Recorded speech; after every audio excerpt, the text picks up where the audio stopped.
الحمد لله رب العالمين والعاقبة للمتقين والصلاة والسلام الأتمان الأكملان على محمد خاتم النبيين وعلى آله وصحبه الغر الميامين ومن تبعهم وتابعيهم بإحسان إلى يوم الدين. أما بعد، رب اشرح لي صدري ويسر لي أمري واحلل عقدة من لساني يفقهوا قولي. رب زدني علما سبحانك لا علم لنا إلا ما علمتنا إنك أنت العليم الحكيم.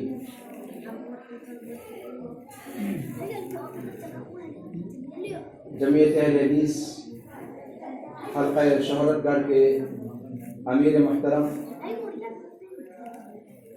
اور جناب ناظم صاحب، اسی طرح ضلعی جمعیت اہل حدیث سدھارتھ نگر کے ناظم محترم، دیگر علماء کرام اور حاضرین مجلس، سب سے پہلے میں جمعیت اہل حدیث حلقہ شہرت گڑھ کا مشکور و ممنون ہوں کہ انہوں نے اس پر رونق بزم کو سجانے کا اہتمام کیا اور آپ سے روبرو ہونے کا شرف حاصل ہونے میں ذریعہ بنے. اللہ رب العالمین جمعیت کے ان نوجوانوں کو بھرپور توانائی کے ساتھ اپنے دعوتی نشاطات کو مہمیز دینے کی توفیق عطا فرمائے. اللہ رب العالمین اس نئے انتخاب کے بعد جو پرعزیمت نوجوان ہاتھوں میں قیادت آئی ہے، اللہ رب العالمین ان کو بال و پر عطا فرمائے. اللہ رب العالمین ان کے نشاطات میں برکت عطا فرمائے، خلوص عطا فرمائے اور جمعیت کو ان کی سرپرستی اور ان کی قیادت میں دن دونی رات چوگنی ترقی عطا فرمائے. پھر اس کے بعد میں اس گاؤں کی جو تاریخی حیثیت ہے اور یہاں کی جو معزز ہستیاں اساتین علم و فن جماعت اہل حدیث کے نامور اور ہر جگہ علاقے میں اپنی روشنیاں بکھیرنے والے چراغ جن کا تعلق یہاں سے رہا ہے، میں ان کو خراج عقیدت پیش کرتا ہوں. خاص طور سے شیخ عبد المنان صاحب، اللہ غریق رحمت فرمائے، جن کے سر جمعیت کی بھی ذمہ داری تھی اور جمعیت کے ساتھ ساتھ انہوں نے اپنے علاقے اور خاص طور پہ اپنے گاؤں کی ذمہ داری بھی دعوتی سنبھال رکھی تھی. اللہ رب العالمین ان کی کاوشوں کو شرف قبولیت بخشے. اللہ رب العالمین ان کے درجات بلند فرمائے. اللہ رب العالمین ان کے سیئات سے درگزر فرمائے اور جو بھی وہ اپنے پیچھے علمی وراثت چھوڑ گئے ہیں، اللہ رب العالمین اس وراثت کو ان کے لیے صدقہ جاریہ بنائے. اس کے بعد میں آپ تمام حضرات کا تہہ دل سے شکر گزار ہوں کہ ٹھنڈی کے اس موسم میں جب رات کی خنکی بڑھتی چلی جا رہی ہے، سردی اپنے شباب پر آ چکی ہے، اس کے باوجود اللہ رب العالمین کے گھر میں اللہ رب العالمین کی باتیں سننے کے لیے، کتاب و سنت کی باتوں کو سننے کے لیے آپ یہاں تشریف فرما ہیں. اور جیسا کہ ناظم جلسہ نے شروع ہی میں اشارہ کیا کہ آپ اللہ کے گھر میں بیٹھے ہیں، نہ صرف یہ کہ اللہ اور اس کے رسول کی باتیں جہاں بتلائی جا رہی ہیں، بلکہ حقیقت میں بھی اس پروگرام کا انعقاد مسجد کے اندر کیا گیا ہے جو اللہ رب العالمین کے ذکر کے لیے ہی خاص ہے۔ وَأَنَّ الْمَسَاجِدَ لِلَّهِ فَلَا تَدْعُوا مَعَ اللَّهِ أَحَدًا، توحید پر مشتمل باتیں، شرک سے بیزاری، اور اسی طریقے سے اللہ رب العالمین کی راہ پر گامزن ہونے کے لیے جس طریقے کی نشاط کی ضرورت ہے، اس پر مشتمل گفتگو یہاں پر ہو رہی ہے۔ یقینی طور پر فرشتے اپنا پر پھیلائے ہوئے یہاں پر ہمارے درمیان موجود ہیں، اور ہم سب کی رحمت کے لیے، ہم سب کی مغفرت کے لیے وہ دعا گو ہیں۔ اور جب فرشتوں کی دعا ہمارے لیے ہوگی تو آپ جانتے ہیں کہ فرشتے اللہ کے نافرمانی کبھی کرتے ہی نہیں۔ لا یعصون اللہ ما امرہم ویفعلون ما یؤمرون۔ اور یہاں سے ہماری دعائیں رد ہو سکتی ہیں، لیکن فرشتوں کی ہوئی دعائیں کبھی رد نہیں ہو سکتی۔ یہ ہمارے لیے بڑی خوش نصیبی کا مقام ہے کہ اس طرح کی مجلس میں اللہ رب العالمین نے ہمیں شامل ہونے کا موقع دیا۔ میں آج کی اس نشست کے لیے جس موضوع کو اختیار کرنا چاہتا ہوں وہ تقریباً انہی موضوعات سے جڑا ہوا ہے جن پر آپ نے گفتگو سنی۔ میں بھی اپنی گفتگو توحید سے شروع کرنا چاہوں گا، کیونکہ یہ موضوع اہل حدیثوں کے لیے 10 موضوع ہے۔ اہل حدیثوں کی کوئی مجلس ایسی نہیں ہو سکتی جس میں کسی نہ کسی طور پر توحید کے مضامین نہ آ جائے۔ یہ ہمارا طرح امتیاز ہے اور یہ ہماری مجلسوں کی شان ہے۔ توحید کے حوالے سے جب گفتگو چلی ہے تو یہاں پر میں اپنی گفتگو کو توحید کے مضمون کے حوالے سے ایک دوسری طرف موڑنے کی کوشش کروں گا، اور وہ جانب وہ ہے جس پر قرآن کریم نے جا بجا اشارہ کیا ہے۔ ابھی آپ نے خطیب کو سنا، توحید کی آیات جب تلاوت کر رہے تھے، انہوں نے اپنے مضمون سے متعلق جو ٹکڑا تھا اس کی تلاوت کرنے کے بعد اسی پر اکتفا کیا، اور اس سے آگے اگر بڑھا جائے وہ میرا موضوع ہے۔ جب قرآن کہتا ہے وَقَضَىٰ رَبُّكَ أَلَّا تَعْبُدُوا إِلَّا إِيَّاهُ، یہاں تک توحید ٹھیک ہے، اس کے بعد جو اس پر عطف کیا ہے وَبِالْوَالِدَيْنِ إِحْسَانًا، اسی طریقے سے قرآن کریم کے آغاز سے آپ دیکھیں، سورہ فاتحہ، پھر سورہ بقرہ، سورہ بقرہ کے اندر ہی شروعات میں اللہ رب العالمین فرماتا ہے الف لام میم ذالک الکتاب لا ریب فیہ ھدی للمتقین الذین یؤمنون بالغیب ویقیمون الصلاۃ ومما رزقناہم ينفقون۔ توحید کے بعد سب سے بڑی ذمہ داری جو حضرت انسان پر عائد ہوتی ہے وہ ہے صلاۃ کی، نماز کی۔ ایک مسلمان تب تک مسلمان نہیں ہو سکتا جب تک شہادتین کے اقرار کے بعد وہ نماز کا پابند نہ ہو جائے۔ اسی لیے علماء سلف میں سے بہت بڑی تعداد اس طرف گئی ہے کہ اگر مسلمانوں میں سے کوئی بندہ بے نمازی ہے اس طور پر کہ وہ جانتا ہی نہیں مسجد کیا ہے، وہ جانتا ہی نہیں نماز کیا ہے، ایک تو وہ ہیں جو نماز پڑھنے کی عادت ہے لیکن آگے پیچھے ہو جایا کرتے ہیں، کبھی جماعت سے پڑھ لیا، کبھی اکیلے پڑھ لیا، کبھی آگے پڑھ لیا، کبھی پیچھے پڑھ لیا، اور ایک وہ ہیں جو سرے سے نماز پڑھنا جانتے ہی نہیں۔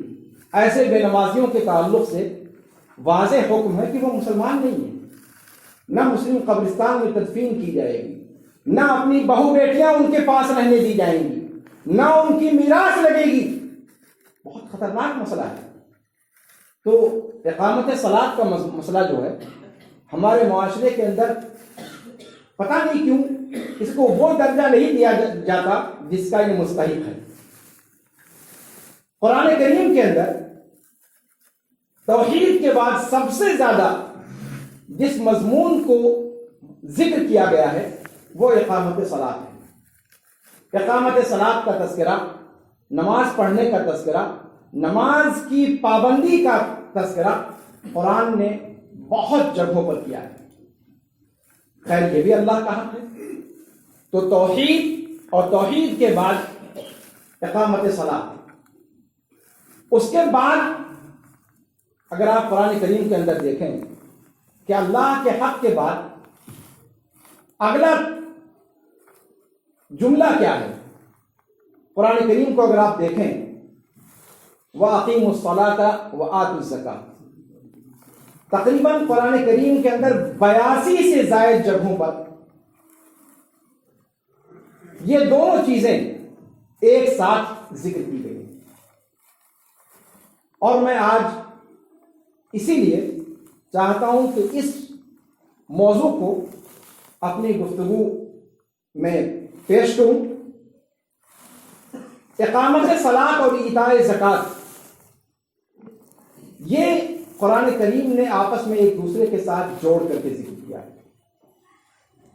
اور ایسا کیوں کیا گیا ہے؟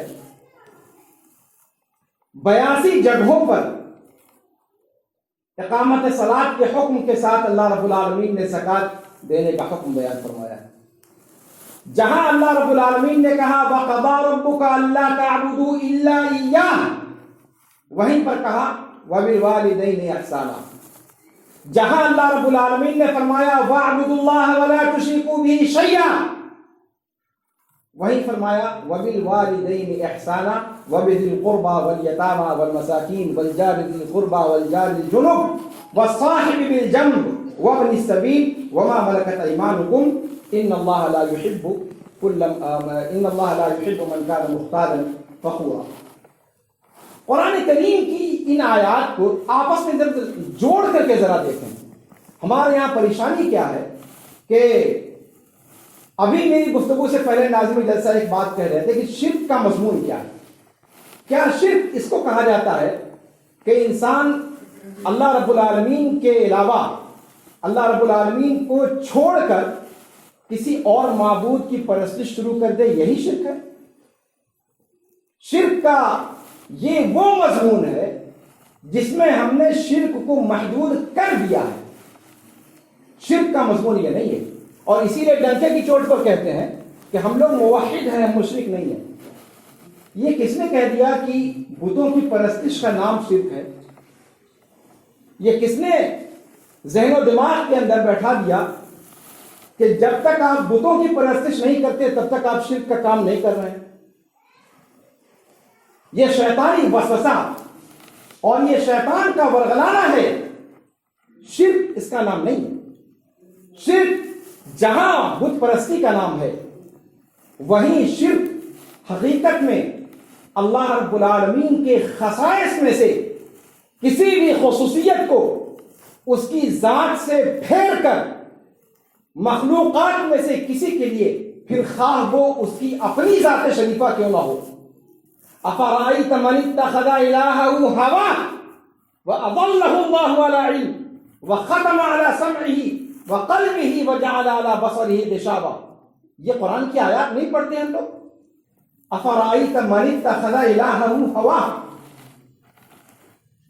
اپنی خواہشات نفس کو معبود بنانا، اور یہ پرستش وہ پرستش ہے جس میں آج بریلویوں اور دیوبندیوں اور شرک کے جو ظاہری کام کرنے والے ہیں ان کو چھوڑیے، جو بڑے بڑے توحید کے مدعیان ہیں ان کے یہاں یہ شرک پورے طور پر جلوگر ہے۔ جلوگر تو ہو ہی نہیں سکتا، وہ تو ظلمتوں کا مارا ہے۔ یہ تاریکیاں ہر موحد کے یہاں پائی جاتی ہیں آج، جنہوں نے اپنے آپ کو اہل توحید کہہ رکھا ہے۔ أَفَرَأَيْتَ مَنِ اتَّخَذَ إِلَٰهَهُ هَوَاهُ، اس الہ کا تذکرہ کیوں نہیں ہم اپنی گفتگو میں کرتے؟ ہمارے یہاں توحید کا یہ پہلو گفتگو میں کیوں نہیں آتا؟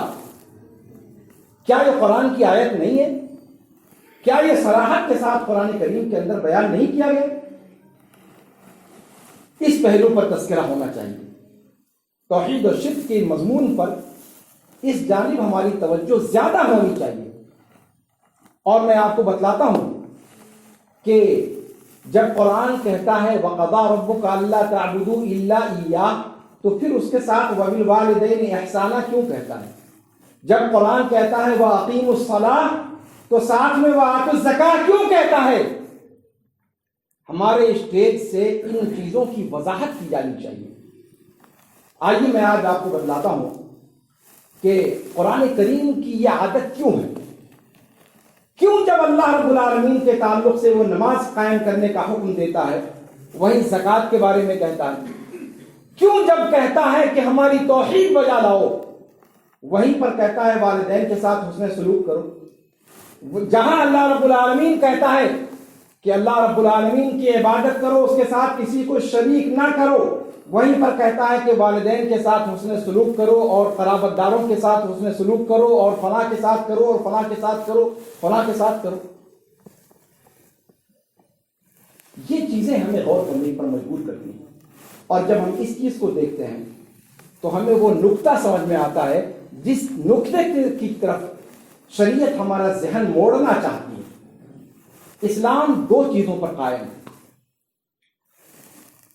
مفسر قرآن علامہ عبد الرحمن بن ناصر السعدی رحمہ اللہ، جو شیخ ابن عثیمین رحمہ اللہ کے شاگردوں میں سے ہیں اور علماء سلف میں سے اور ماضی قریب کی بڑی شخصیتوں میں سے ایک شخصیت گزری ہے، انہوں نے قرآن کریم کی اس اقتران کو بھانپ لیا۔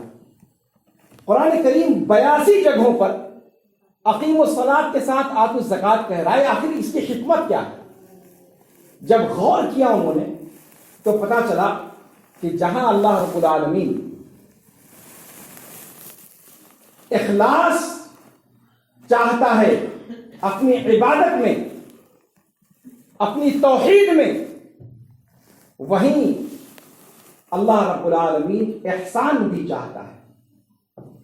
اللہ رب العالمین جہاں اخلاص کا مطالبہ کرتا ہے، اخلاص مع الخالق، احسان مع الخلق، ان دونوں پہلوؤں کو جوڑ کر شریعت کا نظام متکامل ہوتا ہے، اور ان دونوں پہیوں میں سے ایک پہیے کو جب بھی گرا دیا جائے گا یا اس کو اس کے مقام پر نہیں رکھا جائے گا، شریعت کی گاڑی چل ہی نہیں سکتی۔ اور یہی وہ پہلو ہے جس کی طرف قرآن اشارہ کرنا چاہتا ہے۔ ہماری مصیبت یہ ہے کہ اخلاص کے پہلو پر گفتگو لمبی لمبی ہم کرتے ہیں، لیکن احسان مع الخلق والا جو پہلو ہے اس پہلو کو نظر انداز کر دیتے ہیں۔ اقیموا الصلاۃ وآتوا الزکاۃ، قرآن کریم نے جتنی جگہوں پر ایک ذکر کیا ہے وہاں دراصل پیغام دینا یہ ہے کہ جس طریقے سے اللہ رب العالمین کی عبادت میں کسی کو شریک نہ کرو، اسی طریقے سے اللہ کے بندوں پر بھی احسان کرو، اللہ کے بندوں کے ساتھ حسن سلوک کرو۔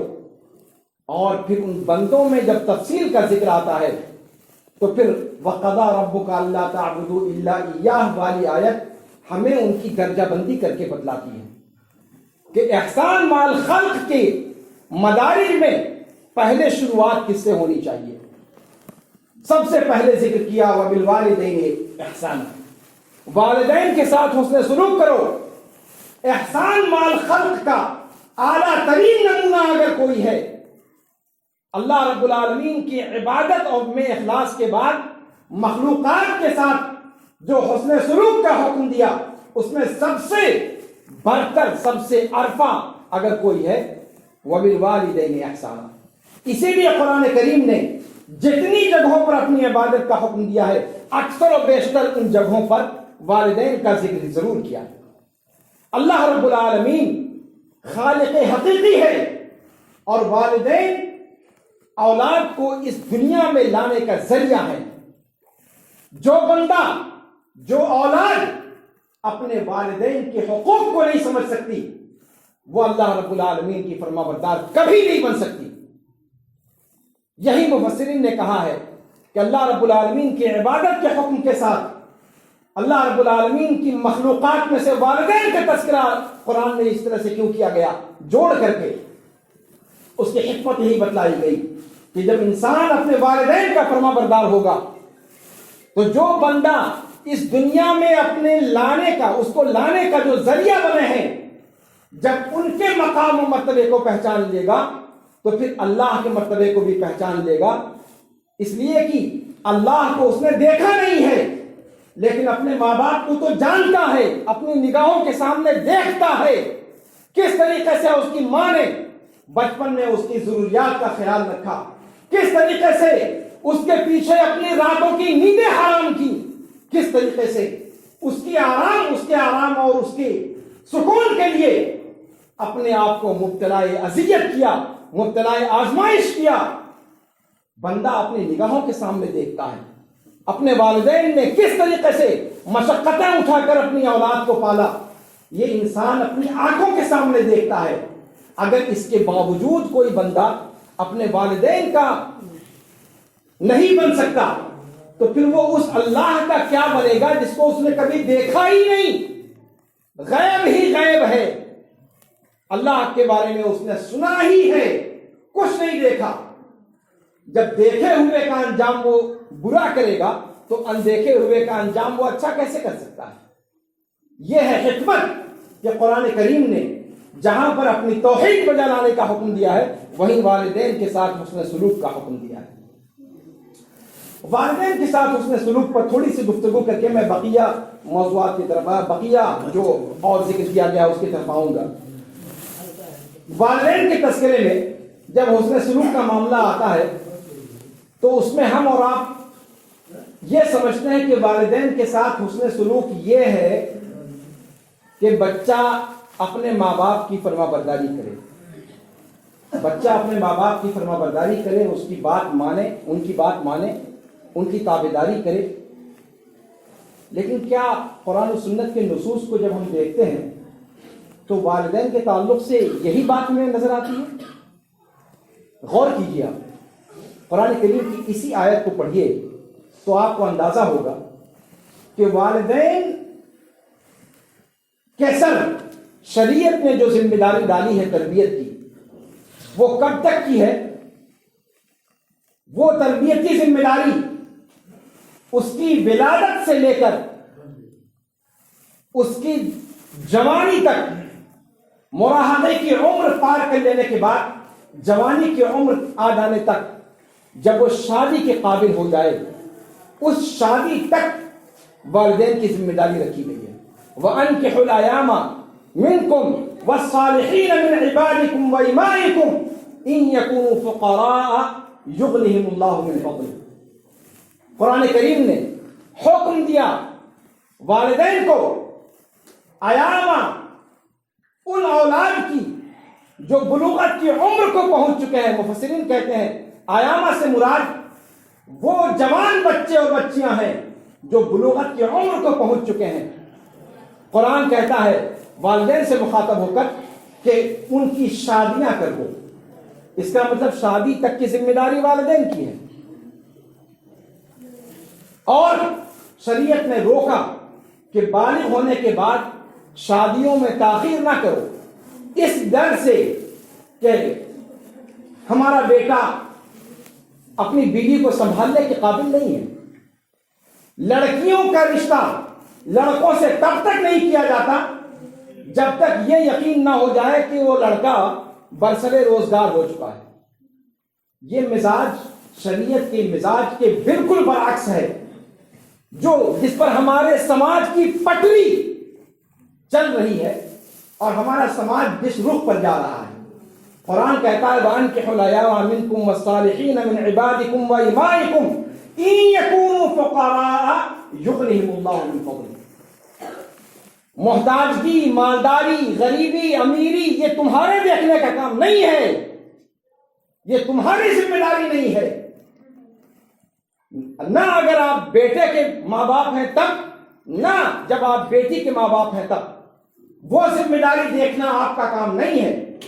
آپ یہ دیکھیں کہ لڑکی ٹھیک ٹھاک ہے یا نہیں ہے، لڑکی والے یہ دیکھیں کہ لڑکا صالح اور متقی ہے یا نہیں ہے۔ اگر شرعی معیار مکمل ہے تو پھر شادی میں تاخیر نہیں ہونی چاہیے۔ خیر وہ ایک دوسرا موضوع ہے کہ اس موضوع پر عمل نہ ہونے کی وجہ سے ہمارے سماج میں کیا بگاڑ پیدا ہوتا ہے اور کس طریقے سے جہیز کی لعنت اور یہ لعنت اور وہ لعنت، دنیا بھر کی لعنتوں کا طوفان ملت اسلامیہ کے گلے میں پڑا ہوا ہے، وہ ایک الگ موضوع ہے جس پر بولنے کی الگ مستقل موضوع کی ضرورت ہے۔ میں یہ کہہ رہا تھا کہ والدین کے سر اولاد کی ذمہ داری جب تک اس کی شادی نہ کر دیں تب تک شریعت نے ان کے سر باندھی ہے۔ اس کے بعد قرآن کی آیت کو آپ پڑھیں، قرآن کہتا ہے وَقَضَىٰ رَبُّكَ أَلَّا تَعْبُدُوا إِلَّا إِيَّاهُ وَبِالْوَالِدَيْنِ إِحْسَانًا إِمَّا يَبْلُغَنَّ عِندَكَ الْكِبَرَ أَحَدُهُمَا أَوْ كِلَاهُمَا فَلَا تَقُل لَّهُمَا أُفٍّ وَلَا تَنْهَرْهُمَا وَقُل لَّهُمَا قَوْلًا كَرِيمًا۔ والدین پر گفتگو کرتے ہوئے اور والدین کے حقوق پر بات چیت کرتے ہوئے اس آیت میں ڈنڈی ماری جاتی ہے، اور یہ ڈنڈی مارنے کا مزاج یہی چیز ہے جو سماج کو تباہی کے دہانے پر لے جاتا ہے۔ قرآن کریم کی آیت کیا کہتی ہے؟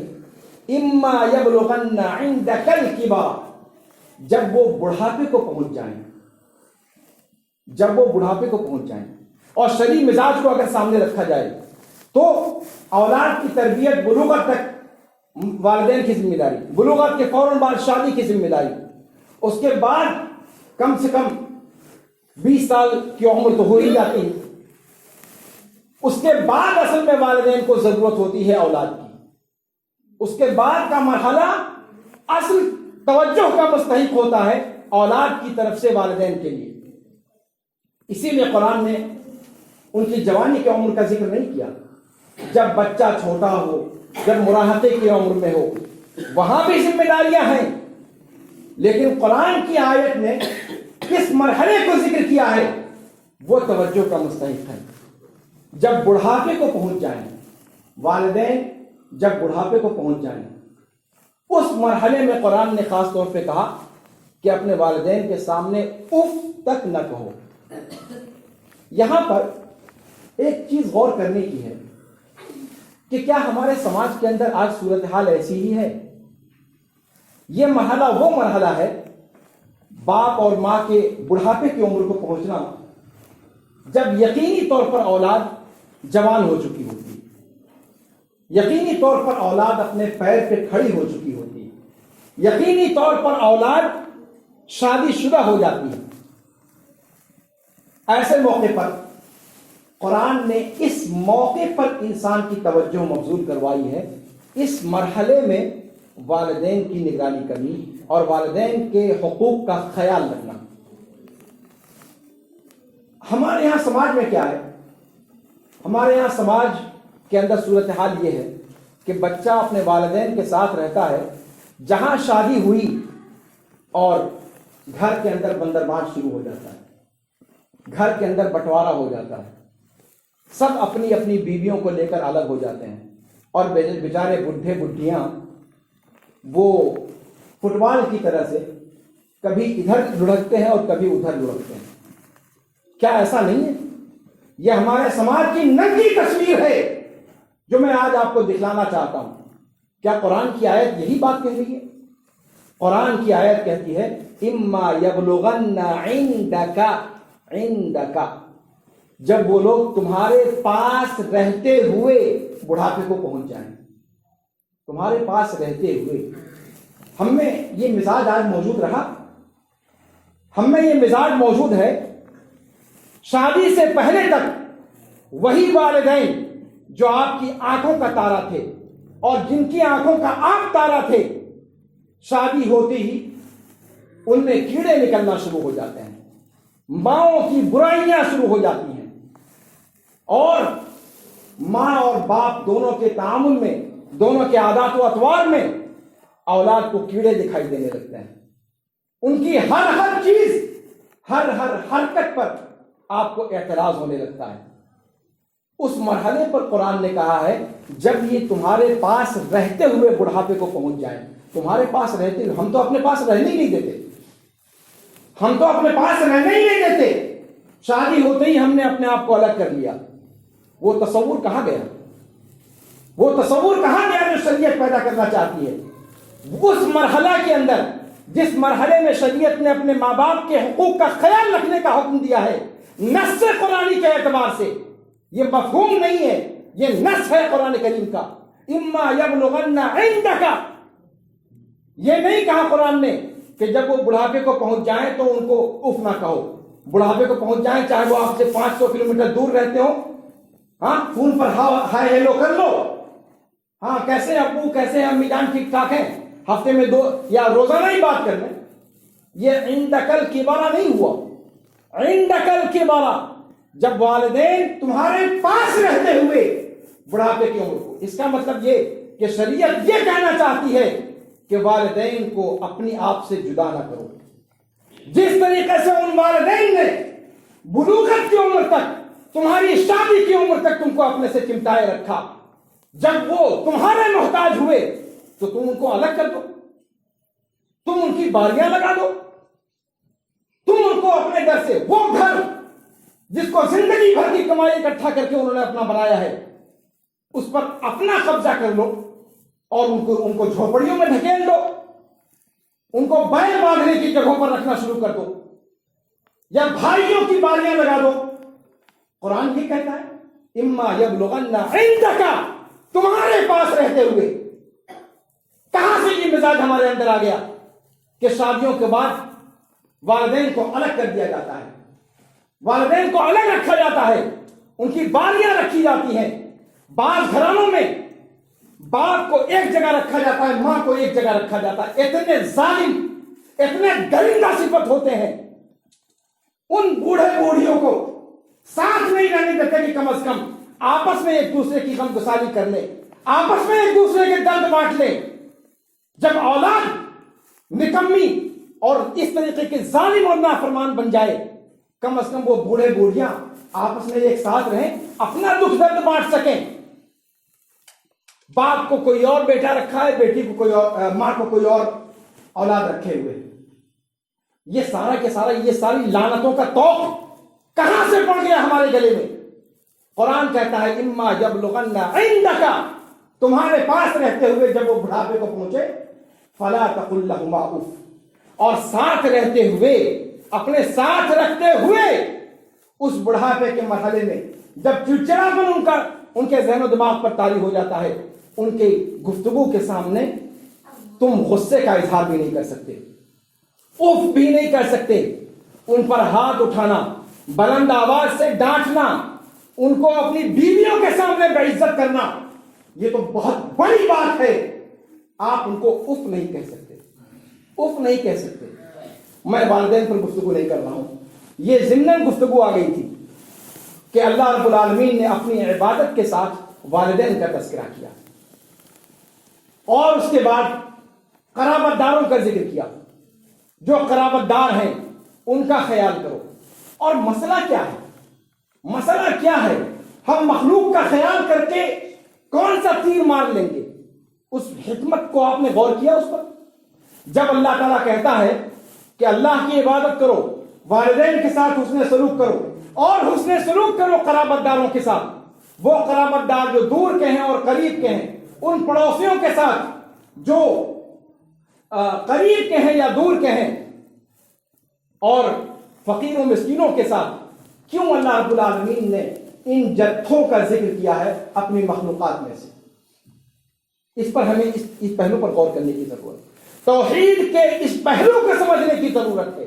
آج ہمارے سماج نے توحید کو، عقیدے کو اللہ رب العالمین کی عبادت کے ساتھ مختص کر دیا ہے، اور یہ جو معاملات ہیں، یہ حقوق العباد کا جو معاملہ ہے، اس کو معاملات کے ساتھ جوڑ کر کے عقیدے سے الگ کر دیا ہے۔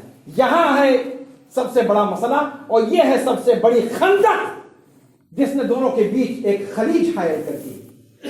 حقیقت یہ ہے کہ حقوق العباد کا جو مسئلہ ہے، اقیموا الصلاۃ وآتوا الزکاۃ کے اندر جو حکمت پوشیدہ ہے کہ جب انسان زکات ادا کرے گا، اپنے کمائے ہوئے مال میں سے خرچ کرے گا، واجبی خرچ اور نفلی خرچ۔ زکات کا اطلاق عام طور پر اس خرچ پر ہوتا ہے جو شریعت نے مسلمانوں پر واجب قرار دیا ہے، نصاب پہنچنے کے بعد 2.5% جو نکالنے کا حکم دیا گیا ہے۔ لیکن زکات اور صدقات کا باب ایک عام مفہوم میں نفلی صدقات پر بھی بولا جاتا ہے.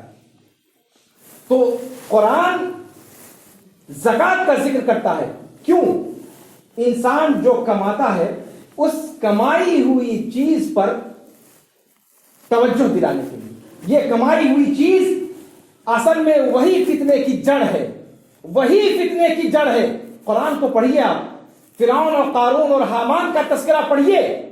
یہی دولت ہے جو انسان کے ذہن و دماغ کے اندر کیڑے ڈال دیتی ہے، اور وہ کیڑے جب کلبلانے لگتے ہیں تو پھر حضرت انسان کہتا ہے قال انما اوتیت علی علم عندی، کہ یہ تو اپنی مہارت اور اپنے فن اور اپنی ہنر کاری کی وجہ سے ہم نے کمایا ہے.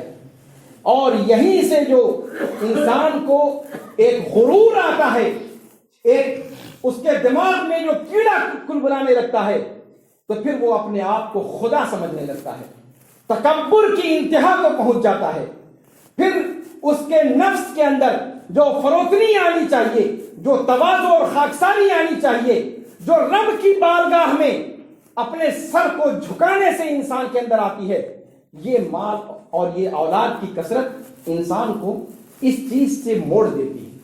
اسی لیے قرآن کریم کے نے اموال اور اولاد کو فتنہ کہا ہے. انما اموالکم و اولادکم فتنہ. ہم نے کبھی غور نہیں کیا. المال والبنون زینت الحیات الدنیا والباقیات الصالحات خیر عند ربک ثوابا وخیر عملا. تو اقیم الصلاۃ کے ساتھ آتوا الزکوٰۃ اسی لیے ذکر کیا گیا کہ انسان اپنے نفس کو اللہ رب العالمین کی بارگاہ میں سر بسجود رکھے. انسان کے نفس کا سجدہ دائمی اور ابدی طور پر رب العالمین کے لیے ہو. انسان کے سر کا سجدہ نماز کے اندر 5 اوقات میں ہوتا ہے، لیکن انسان کے دل کا سجدہ یہ 24 گھنٹہ ہونا چاہیے. اور یہ 24 گھنٹہ کب ہوگا؟ جب انسان آتوا الزکوٰۃ پر عمل کرے گا، جب انسان اپنے رب کی دی ہوئی نعمتوں کو خرچ کرے گا. پھر اس کے ذہن و دماغ میں وہ کیڑا نہیں کلبلائے گا، اور پھر انسان اپنے آپ کو پہچانے گا، اپنی اوقات کو پہچانے گا، اور احسان الخلق کے ذریعے سے پھر اخلاص فی العبادہ پیدا ہوگا. اور یہ ہے وہ مضمون جو قرآن ہمیں دینا چاہتا ہے. اور اس مضمون کو اپنے ذہن و دماغ میں ہمیں رچانا اور بسانا چاہیے کہ اللہ رب العالمین نے جو توحید بجا لانے کا حکم دیا ہے، وہ توحید تب تک مکمل نہیں ہو سکتی جب تک ہم اللہ رب العالمین کے بندوں کے حقوق کو، اور خاص طور پہ قرابت داروں، سب سے پہلے والدین اور پھر قرابت داروں کے حقوق کو ادا نہیں کریں گے. ہم اپنے سماج میں جس طریقے کی ناہمواری پا رہے ہیں، جب تک اس طرح کی ناہمواری کو ہم دور کرنے کی کوشش نہیں کرتے، تب تک ہم توحید کو مکمل طور پہ بجا نہیں لاتے. تب تک ہم توحید سے دور ہیں، اور وہ اوصاف جو اللہ رب العالمین کے لیے خاص ہیں، وہ اوصاف ہمارے دلوں کے اندر پیدا ہو جائیں گے. وہ تکبر جس کو اللہ رب العالمین نے اپنے لیے خاص رکھا ہے، الکبریاء و ردائی، جس کو رب العالمین کہتا ہے کہ تکبر میری چادر ہے، جس نے اس کو چھیننے کی کوشش کی اس کے ساتھ میں وہ میرے ساتھ وہ لڑائی پر ہے، اور اس کا انجام کیا ہوگا. تو یہ کبریا کی جو تکبر کی جو چادر ہے، اس چادر کو اللہ رب العالمین سے چھیننے کی کوشش، یہ بھی شرک کی ایک قسم ہے. اور شرک کی اس طرح کی قسموں کا تذکرہ بھی ہماری محفلوں میں ہونا چاہیے. اور وہ چیزیں جو انسان کے ذہن و دماغ میں تکبر، فخر اور غرور کے جراثیم پیدا کرنے کا سبب بنتی ہیں، ان اسباب سے اپنے سماج کو دور کرنے کی کوشش کرنی چاہیے. اور وہ تبھی ہوگا جب ہم اللہ رب العالمین کے بندوں کے حقوق کو سمجھیں گے، والدین کے حقوق کو سمجھیں گے، قرابت داروں کے حقوق کو سمجھیں گے، اپنے نفس کے حقوق کو سمجھیں گے، اور سب کے حقوق کو بجا لائیں گے. اگر ہم چاہتے ہیں کہ ہماری توحید مکمل ہو، ہمارا ایمان مکمل ہو، ہماری نمازیں قبول کی جائیں، تو پھر ضروری ہے کہ ہم توحید کی جو واضح تعلیمات ہیں ان کے ساتھ ساتھ اللہ رب العالمین نے جن چیزوں کو آیت میں ذکر کیا ہے حقوق العباد کے تعلق سے، ہم ان پہلوؤں پر بھی ذکر کریں، اور اپنے سماج میں ان حقوق کو بجا لانے کی کوشش کریں. ہمارے یہاں جو نافرمان اولاد پائی جاتی ہے ہمارے سماج کے اندر، اللہ رب العالمین ان کو اپنے والدین کے حقوق سمجھنے کی توفیق عطا فرمائے۔ اللہ رب العالمین ہماری جو بہو بیٹیاں اپنی ماں اور اپنے والدین کے تعلق سے اور اپنے شوہر کے حقوق کے تعلق سے اپنے ایک توازن پیدا نہیں کر پاتی، اللہ رب العالمین انہیں توفیق دے کہ وہ والدین کی عظمت کو سمجھیں۔ والدین جو ان کے حقیقی والدین ہیں ان کے ساتھ ساتھ جب وہ نئے گھر میں جاتی ہیں، نئے رشتوں کے اندر جڑتی ہے اور نئے گھر میں جب وہ ساس سسر کے درمیان پہنچتی ہے، وہ بھی ان کے والدین کے قائم مقام ہوتے ہیں۔ اللہ رب العالمین انہیں ساس سسر کے حقوق کو سمجھنے کی توفیق عطا فرمائے، اللہ رب العالمین پہچاننے کی توفیق عطا فرمائے۔ اللہ رب العالمین ہمارے سماج کے اندر جتنی بھی برائیاں پائی جاتی ہیں، اللہ رب العالمین ان برائیوں سے ہمیں محفوظ رکھے۔ یہاں پر میں ایک گفتگو اپنی کہہ کر کے پھر اپنی بات ختم کروں گا۔ جب اپنی بہو بیٹیوں کا ذکر آیا ہے، یہاں پر میں ایک چیز ذکر کرنا چاہوں گا کہ اس سے پہلے اس پر گفتگو ہوئی ہے کہ ہمارے سماج کے اندر جو اخلاقی برائیاں پائی جاتی ہیں، ان اخلاقی برائیوں کے جڑ میں جب آپ جائیں گے تو اسی توحید کے اندر خلل آپ کو دکھائی دے گا۔ توحید کے اندر جب خلل آتا ہے تو پھر وہیں سے انسان کے اخلاقیات میں خلل آتا ہے۔ اخلاق کا جو آخری سرا ہے یا اخلاق کی سب سے پہلی سیڑھی ہے وہ توحید ہے۔ جب توحید انسان کی درست ہوگی تبھی انسان کا اخلاق درست ہوگا۔ جس کی توحید جتنی زیادہ مکمل ہوگی اس کا اخلاق اتنا زیادہ مکمل ہوگا۔ اللہ کے رسول صلی اللہ علیہ وسلم کے بارے میں اگر قرآن کہتا ہے وَإِنَّكَ لَعَلَىٰ خُلُقٍ عَظِيمٍ، تو وہ اس لیے کہتا ہے کہ وہ توحید کے سب سے اعلیٰ درجے پر فائز تھے۔ جو اللہ کے حقوق کو پہچان گیا وہ بندوں کے حقوق کو پہچان جائے گا، اور جو بندوں کے حقوق کو پہچان گیا وہ اخلاق کے اعلیٰ ترین مقام پر فائز ہو گیا۔ اللہ کے رسول صلی اللہ علیہ وسلم کے پاس کچھ اور نہیں تھا، یہی چیز تھی کہ انہوں نے حقوق العباد کو بھی پورے طور پر پہچانا اور حقوق اللہ کو بھی پورے طور پر پہچانا۔ اسی لیے آپ دنیا کے لیے معلم اخلاق مانے گئے اور غیروں نے بھی مانا، اپنوں کے ساتھ ساتھ غیروں نے بھی اس کا اعتراف کیا۔ اور عائشہ رضی اللہ تعالیٰ عنہا نے کہا تھا کہ کانا خلقہ القرآن۔ یہاں پر میں اپنی ماں اور بہنوں کے تعلق سے ایک بات کہنا چاہوں گا، اور اپنی جو عورتیں ہیں ان کے تعلق سے یہ کہنا چاہوں گا کہ عفت و عصمت یہ عورت کا زیور ہوتا ہے، اس کو بچا کر رکھیں۔ آج عفت و عصمت پر ڈاکہ ڈالنے کی مختلف شکلیں سماج کے اندر پیدا ہو چکی ہیں، دنیا بھر کے راستے اس کے لیے ہموار ہو چکے ہیں۔ ایسے موقع پر آپ کو سورہ یوسف کی تلاوت کرنی چاہیے۔ سورہ یوسف کی تلاوت کیجیے، کس طریقے سے اللہ رب العالمین نے یوسف علیہ السلام کو مبتلا آزمائش کیا، کس طریقے سے عزیز مصر کی بیوی نے ان کو برگلانے کی کوشش کی، اور کس طریقے سے اس کے اندر ہمارے لیے درس اور عبرت پوشیدہ ہے۔ اصل میں یہ بھی ایک مستقل موضوع ہے۔ جب ابھی زنا کا ذکر آیا تو میرے ذہن میں آیا کہ کاش اسی موضوع کو میں نے لے لیا ہوتا۔ سورہ یوسف پر گفتگو حقیقت میں قرآن کریم کے اندر جتنے قصے بیان کیے گئے ہیں ان میں کسی کے اندر اللہ رب العالمین نے نہیں کہا کہ احسن القصص ہم ذکر کرتے ہیں، لیکن یوسف علیہ السلام کے قصے کا آغاز ہی ہوتا ہے کہ احسن القصص، یہ اچھے بہترین قصوں میں سے ایک قصہ ہے جس کے اندر سماج کے ہر طبقے کے لیے عبرت و نصیحت ہے۔ یہ عفت و عصمت یہ عورت کا زیور ہوتا ہے۔ یہاں پر میں آپ کو اللہ کے رسول صلی اللہ علیہ وسلم کی ایک حدیث کا ذکر کر کے اپنی بات ختم کروں گا۔ آپ کو یاد ہوگا کہ اللہ کے رسول صلی اللہ علیہ وسلم کے بارے میں جب کسوف کی نماز کا ذکر آیا، اس کسوف کی نماز آپ صلی اللہ علیہ وسلم نے جب ادا کی تھی تو آپ صلی اللہ علیہ وسلم کا سجدہ لمبا ہو گیا تھا، اور سجدہ لمبا ہونے کی وجہ لوگ سمجھ نہیں پائے، صحابہ کرام کو یہ چیز سمجھ میں نہیں آئی۔ جب نماز کے بعد آپ صلی اللہ علیہ وسلم نے خطاب کیا تو اپنے خطاب میں بتلایا کہ اس نماز کے دوران اللہ رب العالمین نے جنت اور جہنم دونوں جگہوں کا آپ صلی اللہ علیہ وسلم کو نمونہ دکھلایا، اور آپ صلی اللہ علیہ وسلم کی نگاہوں کے سامنے وہ ساری چیزیں آئیں۔ اس میں آپ صلی اللہ علیہ وسلم نے جہنم کے اندر عورتوں کی کثرت کا ذکر کیا، اور وہاں پر عورت کی عفت و عصمت کے حوالے سے ایک بات ذکر کی کہ وہ زناکار عورتیں ہیں۔ زناکار عورتوں کے تعلق سے اللہ کے رسول صلی اللہ علیہ وسلم نے خاص عذاب دیکھا جس عذاب میں زانیہ عورتیں مبتلا تھیں، جیسا کہ آپ صلی اللہ علیہ وسلم کو فرشتے سے جب پوچھا انہوں نے تو بتایا گیا۔ یہاں پر شارحین نے اس نقطے کو اچھالا ہے کہ آخر کسوف شمس والی روایت کے اندر اس زنا والے قصے کو ذکر کیوں کیا گیا ہے؟ جہنم کے اندر تو بہت سارے لوگ ہوں گے، اللہ کے رسول صلی اللہ علیہ وسلم نے خاص طور پر اس کو پوائنٹ آؤٹ کیوں کیا؟ وہاں پر آپ صلی اللہ علیہ وسلم کی اس اللہ کے رسول صلی اللہ علیہ وسلم کے اس بیان کو شارحین حدیث نے اس پہلو سے ذکر کیا ہے۔ امام ابن قیم رحمہ اللہ فرماتے ہیں کہ کسوف شمس سے اس کی مناسبت یہ ہے، سورج گرہن سے مناسبت یہ ہے کہ جس طریقے سے سورج اپنی تابناک روشنی بکھیرتا ہے، پوری دنیا کو ضیابان کر دیتا ہے اپنی کرنوں سے، لیکن جب اس کے اوپر گرہن لگ جاتا ہے تو پھر وہی چیز بھرتی چیز ہو جاتی ہے، اس کی رونق ختم ہو جاتی ہے، اس کی آب و تاب جاتی رہتی ہے۔